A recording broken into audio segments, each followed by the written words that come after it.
Hi ವೀಕ್ಷಕರೇ, ಎಲ್ಲರಿಗೂ ನಮಸ್ಕಾರ.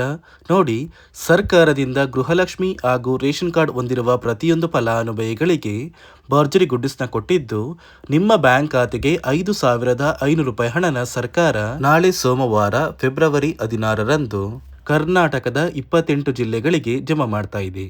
ಹೌದು ವೀಕ್ಷಕರೇ, ಗೃಹಲಕ್ಷ್ಮಿ ಯೋಜನೆಯಲ್ಲಿ ಪ್ರತಿ ಫಲಾನುಭವಿಗಳಿಗೆ 2,000 ಹಣ ಬದಲು ಈ ಬಾರಿ 4,000 ಹಣನ ನಿಮ್ಮ ಬ್ಯಾಂಕ್ ಖಾತೆಗೆ ಸರ್ಕಾರ ಜಮಾ ಮಾಡ್ತಾ ಇದ್ದು, ಫೆಬ್ರವರಿ 16 ಸೋಮವಾರದಿಂದ ಕರ್ನಾಟಕದ ಪ್ರತಿ ಫಲಾನುಭವಿಗಳ ಬ್ಯಾಂಕ್ ಖಾತೆಗೆ ಈ ಒಂದು ಹಣ ಜಮಾ ಆಗ್ತಾ ಇದೆ.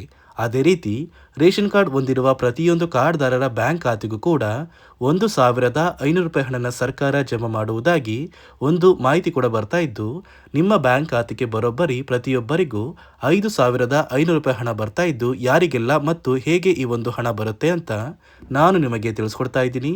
ಅದಕ್ಕಿಂತ ಮೊದಲು ನೋಡಿ ವೀಕ್ಷಕರೇ, ನೀವೇನಾದ್ರೂ ಇನ್ನೂ ಕೂಡ ನನ್ನ ಚಾನಲ್ನ ಸಬ್ಸ್ಕ್ರೈಬ್ ಆಗಿಲ್ಲ ಅಂದರೆ ದಯವಿಟ್ಟು ಪ್ರತಿಯೊಬ್ಬರು ಚಾನಲ್ನ ಸಬ್ಸ್ಕ್ರೈಬ್ ಮಾಡ್ಕೊಳ್ಳಿ, ಹಾಗೆ ವಿಡಿಯೋಗೆ ಒಂದು ಲೈಕ್ನ ಕೊಡಿ. ಹೌದು ಸ್ನೇಹಿತರೆ, ಸರ್ಕಾರದಿಂದ ಗೃಹಲಕ್ಷ್ಮಿ ಹಾಗೂ ರೇಷನ್ ಕಾರ್ಡ್ ಹೊಂದಿರುವ ಪ್ರತಿಯೊಂದು ಫಲಾನುಭವಿಗಳಿಗೆ ಭರ್ಜರಿ ಗುಡ್ಡಿಸ್ನ ಕೊಟ್ಟಿದೆ. ನಿಮ್ಮ ಬ್ಯಾಂಕ್ ಖಾತೆಗೆ ಒಟ್ಟು 5,500 ರೂಪಾಯಿ ಹಣ ಸರ್ಕಾರ ಜಮಾ ಮಾಡ್ತಾ ಇದ್ದು, ಇಲ್ಲಿಯವರೆಗೂ ಸುಮಾರು 25 ಲಕ್ಷಕ್ಕಿಂತ ಅಧಿಕ ಫಲಾನುಭವಿಗಳು ಈ ಒಂದು ಹಣನ ಪಡ್ಕೊಂಡಿದ್ದಾರೆ. ನಿಮ್ಮ ಬ್ಯಾಂಕ್ ಖಾತೆಗೂ ಕೂಡ ಗೃಹಲಕ್ಷ್ಮಿ ಯೋಜನೆಯ 4,000 ಹಣ ಬರ್ತಾ ಇದೆ. ಹೇಗೆ ನಿಮ್ಮ ಬ್ಯಾಂಕ್ ಖಾತೆಗೆ 4,000 ಹಣ ಬರುತ್ತೆ ಅಂದ್ರೆ, ಗೃಹಲಕ್ಷ್ಮಿ ಯೋಜನೆಯಲ್ಲಿ ಈಗಾಗಲೇ ಸರ್ಕಾರ 26ನೇ ಕಂತಿನ ಹಣನ ಜಮಾ ಮಾಡಿದೆ. ಇನ್ನು ನಿಮ್ಮ ಬ್ಯಾಂಕ್ ಖಾತೆಗೆ ಡಿಸೆಂಬರ್ ತಿಂಗಳ 27ನೇ ಕಂತು ಹಾಗೂ ಜನವರಿ ತಿಂಗಳ 28ನೇ ಕಂತು, ಈ 2 ತಿಂಗಳ 4,000 ಹಣನ ಸರ್ಕಾರ ನಿಮ್ಮ ಬ್ಯಾಂಕ್ ಖಾತೆಗೆ ಜಮಾ ಮಾಡಬೇಕು. ಇದೀಗ ಈ 4,000 ಹಣನ ಕೂಡ ನಿಮ್ಮ ಬ್ಯಾಂಕ್ ಖಾತೆಗೆ ಸರ್ಕಾರ ಜಮಾ ಮಾಡುವುದಾಗಿ ನಿರ್ಧಾರ ಮಾಡಿದ್ದು, ಪ್ರತಿಯೊಂದು ಫಲಾನುಭವಿಗಳಿಗೆ ಖಂಡಿತವಾಗಿಯೂ ಈ 4,000 ಹಣ ಬಂದೇ ಬರುತ್ತೆ. ಫೆಬ್ರವರಿ 16ರಿಂದ ಈ 4,000 ಹಣನ ಸರ್ಕಾರ ಜಮಾ ಮಾಡ್ತಾ ಇದೆ. ಅದೇ ರೀತಿ ರೇಷನ್ ಕಾರ್ಡ್ ಹೊಂದಿರುವ ಪ್ರತಿಯೊಂದು ಫಲಾನುಭವಿಗಳ ಬ್ಯಾಂಕ್ ಖಾತೆಗೂ ಕೂಡ ಸರ್ಕಾರ ಹಣ ಜಮಾ ಮಾಡ್ತಾ ಇದೆ ಅಂತ ಒಂದು ಮಾಹಿತಿ ಬರ್ತಾ ಇದೆ. ಹಾಗಾದ್ರೆ ನಿಮ್ಮ ಬ್ಯಾಂಕ್ ಖಾತೆಗೆ 1,500 ರೂಪಾಯಿ ಹಣ ಬರೋದು ನಿಜನಾ?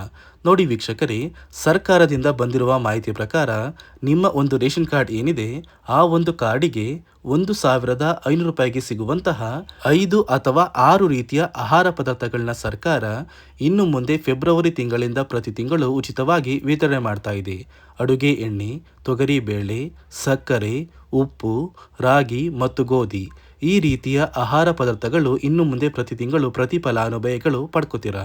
ಅದೇ ರೀತಿ ನೀವು ಗೃಹಲಕ್ಷ್ಮಿ ಯೋಜನೆಯ 2 ತಿಂಗಳ 4,000 ಹಣನ ಪಡಿಬೇಕು ಅಂದರೆ, ಹಣಕಾಸು ಇಲಾಖೆಯಿಂದ ಕೆಲವು ಹೊಸ ನಿಯಮಗಳನ್ನ ಜಾರಿಗೆ ತಂದಿದ್ದು, ಕಡ್ಡಾಯವಾಗಿ ಪ್ರತಿಯೊಂದು ಫಲಾನುಭವಿಗಳು ಈ ನಿಯಮಗಳನ್ನ ಪಾಲಿಸಿದರೆ ಮಾತ್ರ ನಿಮ್ಮ ಬ್ಯಾಂಕ್ ಖಾತೆಗೆ ಗೃಹಲಕ್ಷ್ಮಿ ಯೋಜನೆಯ ಹಣ ಬರೋದು. ಹಾಗಾದರೆ ಈ ನಿಯಮಗಳ ಪ್ರಕಾರ ಯಾವ ಫಲಾನುಭವಿಗಳಿಗೆ ಈ 4,000 ಹಣ ಕ್ಯಾನ್ಸಲ್ ಆಗಿದೆ ಮತ್ತು ಯಾವ ಫಲಾನುಭವಿಗಳಿಗೆ ಜಮಾ ಆಗ್ತಾ ಇದೆ ಅಂತ ನಾನು ನಿಮಗೆ ತಿಳಿಸ್ಕೊಡ್ತಾ ಇದ್ದೀನಿ. ಮತ್ತು ಸರ್ಕಾರ ಜಾರಿಗೆ ತಂದಿರುವ ಆ ನಿಯಮಗಳು ಏನು ಅಂತ ಕೂಡ ತಿಳ್ಕೊಳ್ಳೋಣ.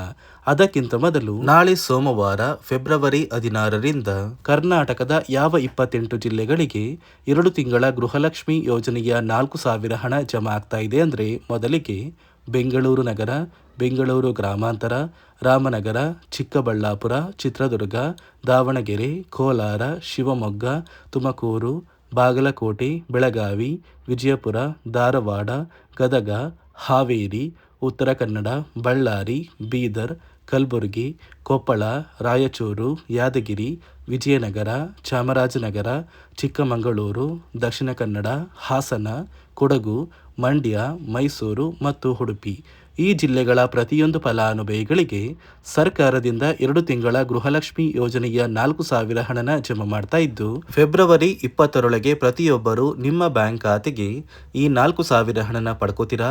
ಒಂದು ವೇಳೆ ಸಾಕಷ್ಟು ಹಳೆಯ ತಿಂಗಳ ಹಣ ಪೆಂಡಿಂಗ್ ಇದ್ರೆ, ನಿಮ್ಮ ಬ್ಯಾಂಕ್ ಖಾತೆಗೆ ಈ 4,000 ಹಣ ಕೂಡ ಜಮಾ ಆಗೋದಿಲ್ಲ.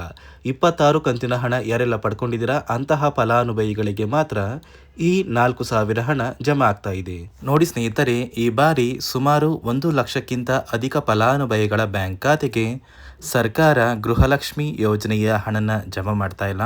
ಕಾರಣ ಏನು ಅಂದರೆ, ನಿಮ್ಮ ಬ್ಯಾಂಕ್ ಖಾತೆಗೆ ಡೆಬಿಟ್ ಮೂಲಕ ಹಣ ಜಮಾ ಮಾಡುವಂತಹ ಸಂದರ್ಭದಲ್ಲಿ ಸರ್ಕಾರ ಸಾಕಷ್ಟು ಫಲಾನುಭವಿಗಳ ಒಂದು ಬ್ಯಾಂಕ್ ಖಾತೆಗೆ ಹಣ ಜಮಾ ಮಾಡೋದನ್ನು ಕ್ಯಾನ್ಸಲ್ ಮಾಡಿದೆ. ಯಾಕಂದರೆ ಇತ್ತೀಚೆಗೆ ಹಣಕಾಸು ಇಲಾಖೆ ಜಾರಿಗೆ ತಂದಿರುವ 5 ನಿಯಮಗಳ ಆಧಾರದ ಮೇಲೆ ಪ್ರತಿಯೊಂದು ಫಲಾನುಭವಿಗಳಿಗೆ ಸರ್ಕಾರ ಈ ಒಂದು ಹಣನ ಜಮಾ ಮಾಡ್ತಾ ಇದ್ದು, ಯಾರೆಲ್ಲ ಫಲಾನುಭವಿಗಳು ಈ ನಿಯಮಗಳನ್ನ ಪಾಲಿಸಿಲ್ಲ, ನಿಮ್ಮ ಬ್ಯಾಂಕ್ ಖಾತೆಗೂ ಕೂಡ ಹಣ ಜಮಾ ಆಗೋದಿಲ್ಲ. ಹಾಗಾದರೆ ಬನ್ನಿ ಸ್ನೇಹಿತರೆ, ಸರ್ಕಾರ ಜಾರಿಗೆ ತಂದಿರುವ ಆ 5 ಹೊಸ ನಿಯಮಗಳು ಏನು ಅಂತ ನಾನು ನಿಮಗೆ ತಿಳಿಸ್ಕೊಡ್ತಾ ಇದ್ದೀನಿ.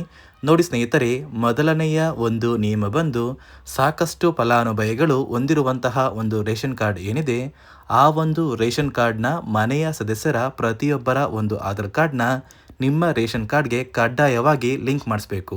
ಅಂದರೆ ಈ ಒಂದು ಲಿಂಕ್ ಮಾಡಿಸುವಂತಹ ಒಂದು ಪ್ರೊಸೀಜರ್ಗೆ ಸರ್ಕಾರ KYC ಅಂತ ಕರೀತಾರೆ. ನಿಮ್ಮ ರೇಷನ್ ಕಾರ್ಡ್ಗೆ ಇನ್ನೂ ಸಹ KYC ಆಗಿಲ್ಲ ಅಂದರೆ ನಿಮ್ಮ ಬ್ಯಾಂಕ್ ಖಾತೆಗೆ ಸರ್ಕಾರ ಮುಂದಿನ ದಿನಗಳಲ್ಲಿ ಗೃಹಲಕ್ಷ್ಮಿ ಯೋಜನೆಯ ಹಣನ ಕ್ಯಾನ್ಸಲ್ ಮಾಡುತ್ತೆ. ಅದೇ ರೀತಿ ಎರಡನೆಯ ಒಂದು ನಿಯಮ ಬಂದು, ಸಾಕಷ್ಟು ಫಲಾನುಭವಿಗಳು ಕಳೆದ 3 ತಿಂಗಳಿಂದ ಸರ್ಕಾರದಿಂದ ಬರ್ತಾ ಇರುವಂತಹ ಒಂದು ರೇಷನ್ ಏನಿದೆ, ಅಂದರೆ ಉಚಿತ ಅಕ್ಕಿ ಏನಿದೆ, ಈ ಒಂದು ರೇಷನ್ನ ಪಡ್ಕೋತಾ ಇಲ್ಲ. ಒಂದು ವೇಳೆ ಕಳೆದ 3 ತಿಂಗಳಿಂದ ನೀವು ರೇಷನ್ನ ಪಡ್ಕೊಂಡಿಲ್ಲ ಅಂದರೆ ಸರ್ಕಾರ ನಿಮ್ಮ ಬಳಿ ಇರುವಂತಹ ಒಂದು ರೇಷನ್ ಕಾರ್ಡ್ನ ಕ್ಯಾನ್ಸಲ್ ಮಾಡುತ್ತೆ. ನಿಮ್ಮ ರೇಷನ್ ಕಾರ್ಡ್ನ ಸರ್ಕಾರ ಕ್ಯಾನ್ಸಲ್ ಮಾಡಿದರೆ ನಿಮ್ಮ ಬ್ಯಾಂಕ್ ಖಾತೆಗೆ ಗೃಹಲಕ್ಷ್ಮಿ ಯೋಜನೆಯ ಹಣ ಇರ್ಬೋದು ಮತ್ತು ಸರ್ಕಾರದಿಂದ ಬರುವಂತಹ ಒಂದು ಸೌಲಭ್ಯಗಳನ್ನ ನೀವು ಕಳ್ಕೋಬೇಕಾಗುತ್ತೆ. ಅದೇ ರೀತಿ ಮೂರನೆಯ ಒಂದು ನಿಯಮ ಬಂದು, ನೋಡಿ ಸ್ನೇಹಿತರೆ, ನಿಮ್ಮ ಬಳಿ ಇರುವಂತಹ ಒಂದು ಆಧಾರ್ ಕಾರ್ಡ್ ಏನಿದೆ, ಆ ಒಂದು ಆಧಾರ್ ಕಾರ್ಡ್ನ ಕಳೆದ 15 ವರ್ಷಗಳಲ್ಲಿ ನೀವು ಯಾವುದೇ ರೀತಿಯ ಒಂದು ತಿದ್ದುಪಡಿನ ಮಾಡಿಸಿಲ್ಲ ಅಂದರೆ ನಿಮ್ಮ ಬ್ಯಾಂಕ್ ಖಾತೆಗೆ ಸರ್ಕಾರ ಗೃಹಲಕ್ಷ್ಮಿ ಯೋಜನೆಯ ಹಣನ ಕ್ಯಾನ್ಸಲ್ ಮಾಡುತ್ತೆ.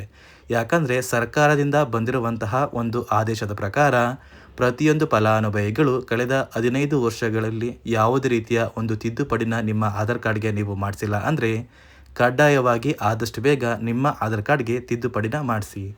ಅದೇ ರೀತಿ ನಾಲ್ಕನೆಯ ಒಂದು ನಿಯಮ ಬಂದು, ನಿಮ್ಮ ಕುಟುಂಬದ ಒಂದು ವಾರ್ಷಿಕ ಆದಾಯ 7 ಲಕ್ಷಕ್ಕಿಂತ ಕಡಿಮೆ ಇರಬೇಕು. ಒಂದು ವೇಳೆ ನಿಮ್ಮ ಕುಟುಂಬದ ವಾರ್ಷಿಕ ಆದಾಯ 7 ಲಕ್ಷಕ್ಕಿಂತ ಜಾಸ್ತಿ ಇದ್ದರೆ ನಿಮ್ಮ ಬ್ಯಾಂಕ್ ಖಾತೆಗೆ ಸರ್ಕಾರ ಗೃಹಲಕ್ಷ್ಮಿ ಯೋಜನೆಯ ಹಣನ ಕ್ಯಾನ್ಸಲ್ ಮಾಡುತ್ತೆ. ಅದೇ ರೀತಿ ಐದನೆಯ ಒಂದು ನಿಯಮ ಬಂದು, ನಿಮ್ಮ ಕುಟುಂಬದ ಸದಸ್ಯರು ಅಥವಾ ಗೃಹಲಕ್ಷ್ಮಿ ಯೋಜನೆಯ ಫಲಾನುಭವಿಗಳು ಯಾರು ಕೂಡ ಸರ್ಕಾರಿ ನೌಕರರಾಗಿ ಕಾರ್ಯನಿರ್ವಹಿಸ್ತಾ ಇರಬಾರ್ದು. ಒಂದು ವೇಳೆ ನಿಮ್ಮ ಕುಟುಂಬದಲ್ಲಿ ಯಾರೇ ಆಗಿದ್ರೂ ಸರ್ಕಾರಿ ನೌಕರರಾಗಿ ಕಾರ್ಯನಿರ್ವಹಿಸ್ತಾ ಇದ್ದರೆ ನಿಮ್ಮ ಬ್ಯಾಂಕ್ ಖಾತೆಗೆ ಗೃಹಲಕ್ಷ್ಮಿ ಯೋಜನೆಯ ಹಣ ಕ್ಯಾನ್ಸಲ್ ಆಗುತ್ತೆ. ಈ 5 ನಿಯಮಗಳ ಆಧಾರದ ಮೇಲೆ ಪ್ರತಿಯೊಂದು ಫಲಾನುಭವಿಗಳಿಗೆ ಸರ್ಕಾರ ಹಣ ಜಮಾ ಮಾಡ್ತಾ ಇದೆ. ಒಂದು ವೇಳೆ ನೀವು ಈ 5 ನಿಯಮಗಳನ್ನ ಪಾಲಿಸಿಲ್ಲ ಅಂದರೆ ನೀವು ಕೂಡ ಗೃಹಲಕ್ಷ್ಮಿ ಯೋಜನೆಯ ಹಣದಿಂದ ವಂಚಿತರಾಗಬೇಕಾಗುತ್ತೆ. ನೋಡಿ ವೀಕ್ಷಕರೇ, ನಾಳೆ ಸೋಮವಾರ ಫೆಬ್ರವರಿ 16ರಂದು ಕರ್ನಾಟಕದ 28 ಜಿಲ್ಲೆಗಳಿಗೆ ಗೃಹಲಕ್ಷ್ಮಿ ಯೋಜನೆಯ 27ನೇ ಕಂತು ಮತ್ತು 28ನೇ ಕಂತಿನ ಹಣನ ಸರ್ಕಾರ ಜಮಾ ಮಾಡ್ತಾ ಇದ್ದು, ಆದಷ್ಟು ಬೇಗ ಪ್ರತಿ ಫಲಾನುಭವಿಗಳು ನಿಮ್ಮ ಬ್ಯಾಂಕ್ ಖಾತೆಗೆ ಈ 4,000 ಹಣನ ಪಡ್ಕೋತೀರಾ ಮತ್ತು ರೇಷನ್ ಕಾರ್ಡ್ ದಾರರ ಬ್ಯಾಂಕ್ ಖಾತೆಗೆ ಹಣ ಬರ್ತಾ ಇಲ್ಲ, ಬದಲಿಗೆ ನಿಮ್ಮ ಒಂದು ಕಾರ್ಡಿಗೆ 5 ಅಥವಾ 6 ರೀತಿಯ ಆಹಾರ ಪದಾರ್ಥಗಳನ್ನ ಸರ್ಕಾರ ಉಚಿತವಾಗಿ ಕೊಡುತ್ತೆ ಅಂತ ಹೇಳ್ತಾ, ಇದಿಷ್ಟು ಸರ್ಕಾರದಿಂದ ಬಂದಿರುವಂತಹ ಒಂದು ಮಾಹಿತಿಯಾಗಿದೆ. ನಾನು ಕೊಟ್ಟಿರುವಂತಹ ಮಾಹಿತಿ ನಿಮಗೆ ಇಷ್ಟ ಆಗಿದ್ದಲ್ಲಿ ದಯವಿಟ್ಟು ಪ್ರತಿಯೊಬ್ಬರು ನನ್ನ ಚಾನಲ್ನ ಸಬ್ಸ್ಕ್ರೈಬ್ ಮಾಡ್ಕೊಳ್ಳಿ, ಹಾಗೆ ವಿಡಿಯೋಗೆ ಒಂದು ಲೈಕ್ನ ಕೊಡಿ.